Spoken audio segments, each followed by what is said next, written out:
నేను అనుకుంటే మీరు నాకు ఇలా భయపడుతున్నారా, నాకు భయపడటం లేదు కదా అని చెప్పేసి అడుగుతూ ఉన్నాడు. మరి దేవుని స్వరం అడుగుతూ ఉన్నది చూడండి.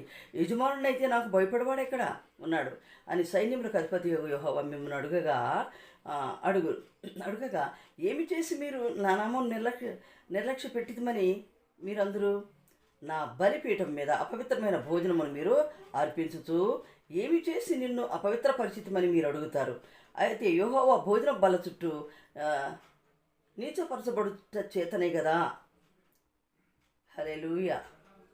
నీచపరచినందున చేతనే కదా. గుడ్డిదానిని తీసుకుని బలిగా అర్పించిన యెడల అది దోషం కాదా?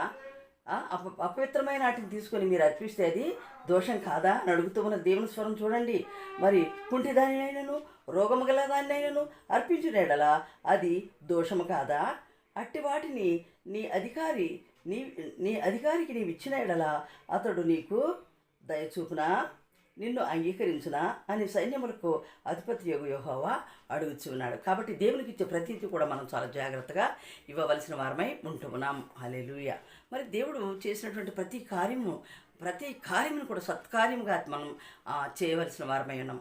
భయంతో చేయవలసిన వారమై, పరిశుద్ధమైనదిగా చేయవలసిన వారమై ఉన్నాము. మరి నిజంగా దేవునికి అమ్మో చూస్తున్నాడు దేవుడు, వింటున్నాడు దేవుడు, అమ్మో దేవునికి భయపడాలి అని మనం చెబుతున్నాం నోటితో. మనం ఎంతవరకు భయపడుతున్నాము? మనం దేవుని కార్యాలు ఏ విధంగా చేస్తున్నాము?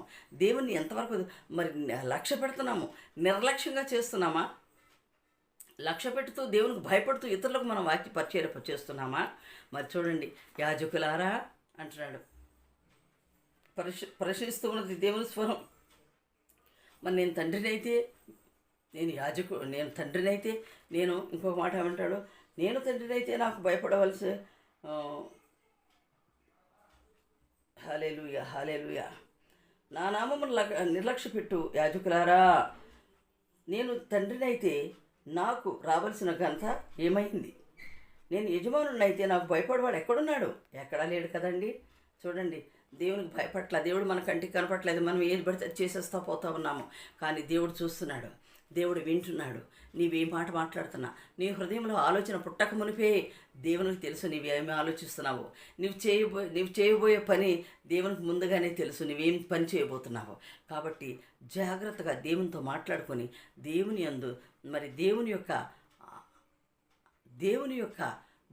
అడుగుకొని దేవునిలో సిద్ధపడి మనం మాట్లాడవలసిన వారమై ఉంటున్నాము.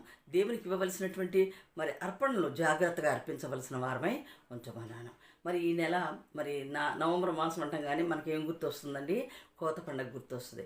కోత పండుగ అంటే ఇంటికి పంటలన్నీ పండి ఇంటికి